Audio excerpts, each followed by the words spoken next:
Namtok Phlio National Park, or Namtok Phlio, or however you pronounce it, is in the Chanthaburi province in Thailand, which is a 2 to 3 hour drive from Pattaya. There are a bunch of national parks around here, thanks to the province being surrounded by mountains. But I decided to go to this particular park because it just wouldn't stop popping up on my Google search, and because it was the closest to my hotel. So, should you go, or should you not?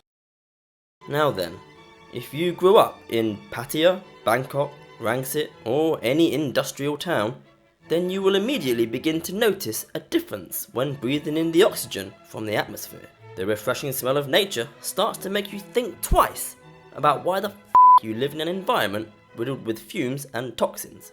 Ugh, I need to go to more national parks.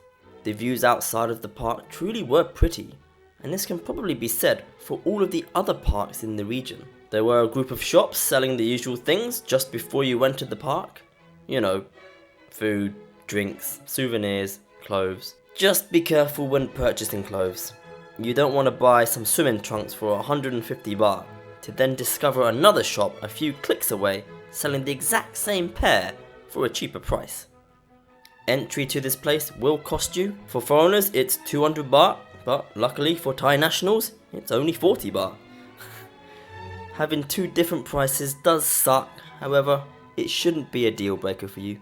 Upon entry, you can choose to walk up the mountain, or you can opt for this buggy ride for only 10 baht. Okay, I took the buggy ride, but I would recommend the walk just to keep yourself active. This is the map, showing where the main waterfall is, as well as directions to the shrines, monuments and coffee shops. There's also a nature trail, in which the path seems to circle around the waterfall from one end to the other. When arriving, I highly recommend buying some water and sun cream, as well as wearing some appropriate footwear.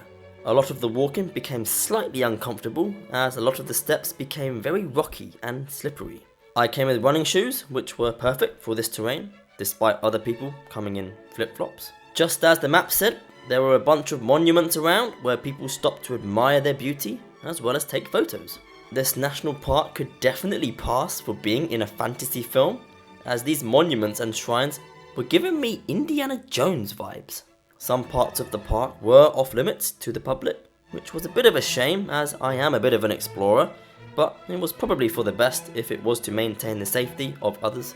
The waterfall itself was the main attraction here, and it did not disappoint.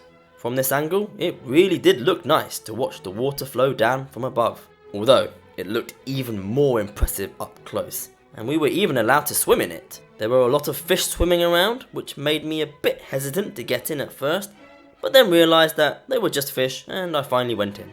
The water was very cold, yet refreshing, and I stayed in for a good half an hour, until a park ranger blew his whistle at me for swimming too far towards the deep end. There were other places to swim further down the waterfall, but where I swam seemed to be the best. There are also a lot of big rocks around that you can climb on to get that stunning waterfall shot to show off to your Instagram friends. After about an hour of admiring the waterfall, I stumbled into this nature trail, as well as these little houses. I wasn't sure if they could be pre-booked for a night's stay, or if there genuinely were people living here. Anyway, the nature trail was fun, even though I was the only one on it, although I got to about halfway and ended up going back the way I came. The mosquito bites were starting to become unbearable, and I also began to hear uncomfortable forest sounds the deeper I went. Perhaps next time I come, I will finish it. Overall thoughts? It's a great day activity to detox yourself in a province that not many people know about. So, if you are able to travel there, and are okay with fish potentially sucking on your leg, then it doesn't matter what kind of person you are. This place is a must visit for everyone.